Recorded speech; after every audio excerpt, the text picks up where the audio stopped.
japonês baseado em plantas baixas meio esquisitas das casas. Já imaginou ler um livro assim? Gente, mas antes de eu entrar no vídeo, quero dar um aviso. Tá tendo uma obra na casa dos meus vizinhos e eu não sei quando ela vai embora.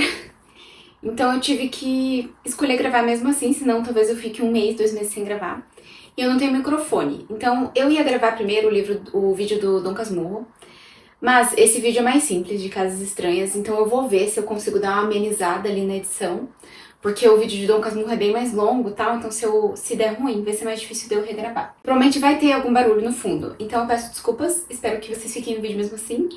E são coisas, né, que saem do nosso controle, eu não tenho microfone ainda, então vai ser isso. Bom, gente, então vamos lá conversar sobre esse livro. Esse vai ser o primeiro vídeo que eu tô fazendo com roteiro, porque eu sempre falo que fazer roteiro nunca faço. Então, vamos ver se vai funcionar. Se vai ficar mais legal ou se não vai dar certo. Então, qual é a sinopse desse livro? Aqui a gente tem um protagonista que ele tem um amigo que quer se mudar para uma casa, esse amigo sabe que ele trabalha ali com textos, ele é um escritor freelancer relacionado ao ocultismo, misticismo, e aí ele vai mandar a planta baixa da casa que ele tá pensando em se mudar e falar, eu queria que você desse uma olhada, porque o lugar é muito bom, a localização, a casa é iluminada, mas a gente achou a planta baixa meio estranha, queria a tua opinião. E aí, a partir disso, esse amigo dele, né, vai começar a conversar com um arquiteto, que é amigo dele, e juntos eles vão começar a trocar e-mails, ligações, vão se encontrar pessoalmente e começar a criar suposições de por que esses espaços estranhos, esse quarto meio isolado, por que isso poderia estar acontecendo. E o que vai acontecer é que o que era no início uma curiosidade só, assim, uma conversa entre amigos, vai virar meio que uma investigação por conta, né, eles não são policiais, enfim, e eles vão descobrir que existem outras casas que têm esses cômodos, esses espaços meio estranhos e que parecem estar relacionadas. A partir daí a história vai se desenrolar, então, para um grande mistério arquitetônico. Esse é um livro bem curtinho, que dá para ler em um dia, e ele foi escrito pelo Ketsu, que é um youtuber japonês, que ele não revela sua identidade, então ninguém sabe publicamente quem ele é. Ele costuma gravar os vídeos com um macacão, uma máscara e um efeito de voz, né? Ele muda ali os efeitos de voz. E ele já escreveu 3 livros, Imagens Estranhas, Casas Estranhas e Casas Estranhas 2, que é uma continuação desse aqui. E ele costuma, no canal do YouTube dele, ele costuma trazer histórias de mistério e tal, só que esses vídeos eles não estão legendados em português nem em inglês. Você até consegue colocar a legenda automática em inglês, mas dá pra ver que se perde bastante na tradução, sabe? Então é um pouco difícil entender realmente ali a proposta do canal dele. E aí, entrando na discussão, o primeiro ponto que eu queria trazer é que esse livro ele foi vendido como um livro de terror, de horror, mas pra mim ele é um livro muito mais de investigação, de mistério, sabe? Porque por mais que se tenha aqui uma história meio bizarra, mas eu não sinto que ele é um livro de horror, como por exemplo os mangás do Junji Ito, sabe? Pra mim ele é muito mais de investigação, só que a gente tem um caso meio bizarro, né, sendo trazido. E qual foi a minha experiência então com esse livro? O início dele, que a gente tem as primeiras plantas, ele é bem divertido, porque você fica ali analisando a planta, né, as plantas baixas das casas, e tentando entender junto com eles o que é estranho, o que te dá essa sensação estranha, e vendo quais são as suposições que os dois vão fazer. E a gente tem, então, 3 casas. Mas, quando a gente folheia o livro, dá a impressão de que tem muito mais, porque a mesma planta se repete várias vezes, porque eles não querem, o autor não quer que você fique voltando, eu acho, né, nas páginas anteriores para precisar consultar, só que eu acho que isso acaba enchendo página de um livro que já é pequeno, sabe? Depois lá pela página 100 e poucos a gente tem a última casa, são todas casas de um caso conectado, né? Mas eu acho que esse livro ele perde muito o ritmo porque ele é um formato que funciona muito bem nos vídeos do YouTube dele, pelo que eu consegui dar uma olhada, que é só conversa, então eles só conversam entre si sobre esse caso, mas nada acontece de fato.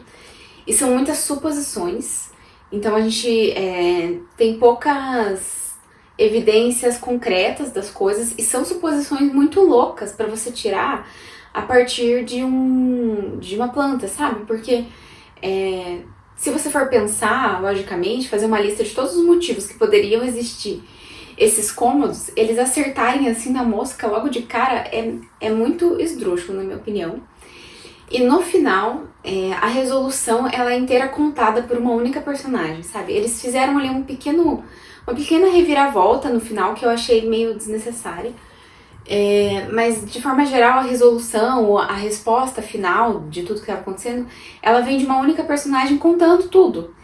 Então eu acho que fica um pouco chato no final e eu acho que fica muito mirabolante, sabe?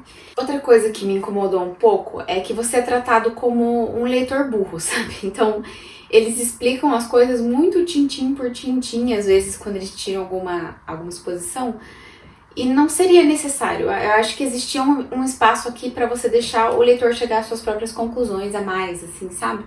Você esperar pelo menos mais um tempo antes de dar essa resposta, porque senão parece que você tá lendo um livro didático quase. Então isso me incomodou um pouco, porque eu queria mais tempo pra que eu mesma pudesse pensar. E eu acho que é isso que eu esperava, talvez por isso que a minha experiência também não foi tão positiva quanto eu esperava, porque eu tinha uma expectativa de que eu ia ter um papel mais ativo como leitora e interpretar essas plantas baixas, sabe? E eu vim pra leitura sem ter pesquisado muito sobre o livro, então eu esperava que eu pudesse ser mais investigadora do que só leitora. E aí o que eu já ouvi falar é que o Imagens Estranhas, do Ukietsu, é um livro melhor, mais bem escrito, mais interessante, então eu tô sim a fim de ler ele. E na verdade eu também fiquei a fim de ler o Casas Estranhas 2 por conta de um vídeo do primeiro capítulo que o Ukietsu colocou no canal dele, que foi o vídeo que eu assisti pra tentar entender se ele fazia esse mesmo formato nos vídeos, né? E eu fiquei até interessada no caso que ele trouxe. Então eu leria, não é uma série assim de livros, de estilo que eu diria pra não ler. Mas ele é bem raso, assim, é um livro que fica muito na superfície, que parece um pouco... Sabe quando você tem uma ideia muito legal, você fala, nossa, se alguém fizesse um filme, um livro sobre essa coisa, esse evento, seria muito legal. Mas aí você não desenvolveu? Eu tenho a impressão de que faltou um desenvolvimento mais profundo, um estudo maior de como trazer isso para um formato de livro, de como explorar essas ideias. Então é um livro assim de parece aquela epifania. Eu tive uma ideia super legal e realmente a ideia é muito legal. Mas não é uma obra-prima, não é assim um livro, uma obra de literatura impressionante, revolucionária. Mas é divertido, é uma coisa um pouco diferente do que a gente costuma ler, é rapidinho, tem esse estilo de escrita japonesa que ele é bem... A comunicação deles é bem diferente da nossa, e isso se mantém, né, na tradução, e é sempre legal de ler. Então eu acho que vale a pena, sabe? Então é isso, gente. Esse era um vídeo mais curtinho pra comentar os livros que eu tô lendo aí no mês de outubro, né? Eu tô lendo livros mais temáticos do Halloween. O primeiro foi A Noite das Bruxas, que eu já fiz um vídeo sobre ele junto com outros 2 livros que eu li. Já tá no canal. Casas Estranhas, eu tô lendo Frankenstein agora pela primeira vez, da Mary Shelley. E se der tempo, no mês de outubro, porque eu já tô no dia 17, então eu não sei se vai dar. Eu quero ler O Exorcismo da Minha Melhor Amiga. Se não der tempo, eu acho que vai ficar pro ano que vem, porque não é um livro que tá super na minha prioridade, assim. Então é isso, gente. Me contem o que vocês acharam desse livro, se vocês leram ou se vocês ficaram interessados. Eu fiquei um pouco intrigada, porque os grandes youtubers, a maioria deles, estão falando muito bem desse livro. E aí os canais menores que eu encontrei tiveram uma opinião mais parecida com a minha. Então eu não sei se no geral eles estão sendo patrocinados, ou se eles realmente tiveram essa experiência muito positiva com o livro. Eu fiquei meio intrigada, sabe, com essa disparidade, porque talvez isso também tenha feito com que eu tenha ido pro livro esperando mais, estava esperando algo diferente. A Intrínseca fez um trabalho muito bom de edição, de roupagem desse livro, o projeto gráfico tá super bonito, essas cores, né? Ficou um livro super bonito. Então é isso, me sigam lá no Insta, se inscrevam no canal, deixa um like, por favor. Quero agradecer a Bru, que foi a minha amiga que me emprestou esse livro, que na verdade é da irmã dela, então eu agradecer a irmã dela também. E eu pude ler esse livro aí rapidinho num final de semana. Um beijo e tchau!